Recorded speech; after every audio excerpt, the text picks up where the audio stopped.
So the other day, Guitar World put out their 30 greatest guitar albums of 1972. And I thought, oh, that's cool. I was born in 1972. What a coincidence. That's cool that they're doing albums from the year of my birth. And then I realized, oh no, they're doing that because 2022, that's 50 years. So that makes sense that they would do an article about that. And then I realized, God damn it, I'm 50 years old.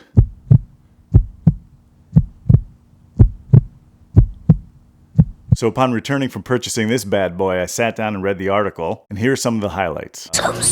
We saw a lot of the usual suspects: Funkadelic, ZZ Top, Allman Brothers, Rolling Stones, but there were also some standouts I thought I'd like to highlight here. So coming in at number 6 was Steely Dan Can't Buy a Thrill, which of course included this legendary mainstay of FM.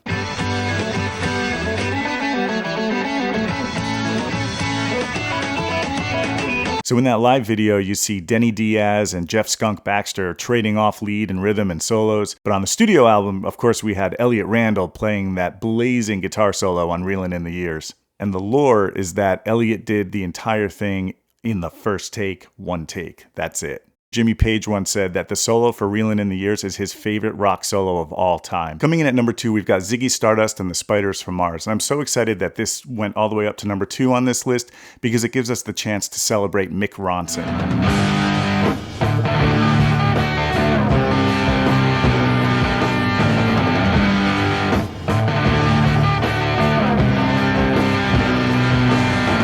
Mick Ronson was an incredible producer, writer, multi-instrumentalist. He was just an amazing artistic force, and he just had his hands in so many different acts throughout the classic rock period, working, of course, not only with David Bowie, but with Elton John, Morrissey, Bob Dylan, Ian Hunter, so many acts who benefited from his genius. I was also happy to see coming in at number 8, Jethro Tull's Thick as a Brick.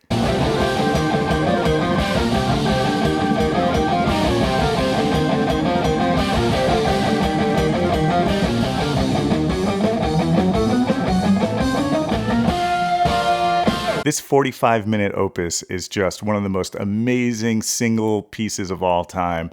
I listened to this album hundreds of times and never tired of it. And again, here we get to celebrate an unsung guitar hero, Martin Barre. I think the bar chord was named after him, actually. This guy was an absolute monster, and yet he never let his guitar overshadow the other parts of the band. I'm sure Ian Anderson would never allow that. But it just blended it so well with the mix overall.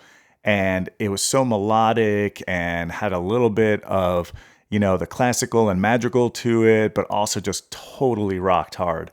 I think he was a big reason why Jethro Tull got to be elevated to that sort of art prog level. And coming in at number 1, the greatest guitar rock album of 1972, according to Guitar World magazine, is Deep Purple Machine Head.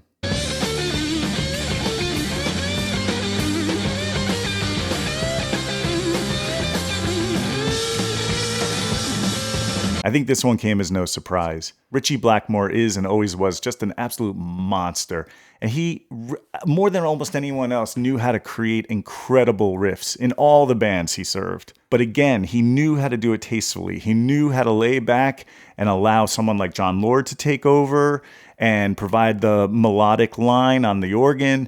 And then he knew when to step in and just melt our faces. Of course, I know he's the inventor of the forbidden riff.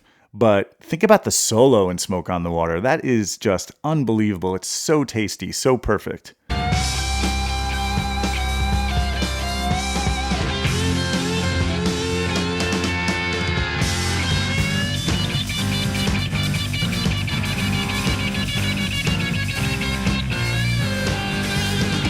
Lazy, Space Truckin', Highway Star, all the songs on that album are just perfect gems, all of them.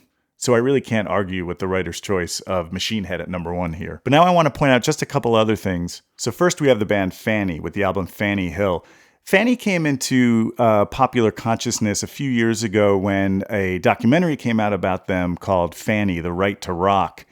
And boy, do they rock. They are unbelievable. It's just really incredible, catchy, sophisticated, virtuosic music that just totally rocks. This band was amazing. And June Millington on guitar is just brilliant. Everything is just, it rocks hard, but it's so super tasty.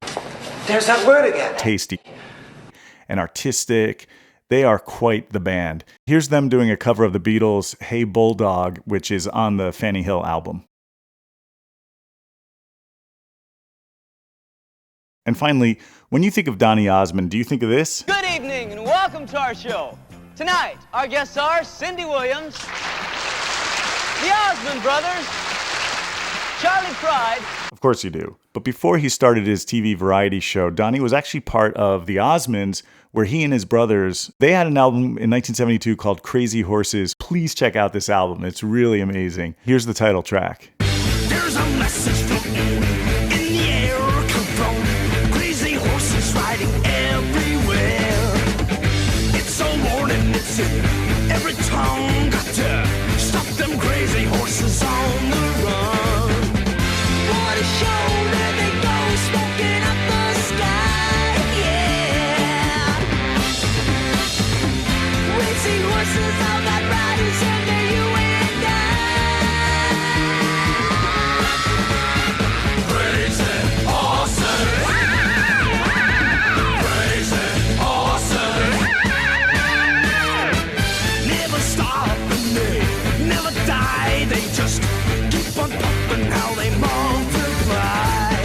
Also, you gotta love Jay's performance here. I actually think this guy took a page out of his book.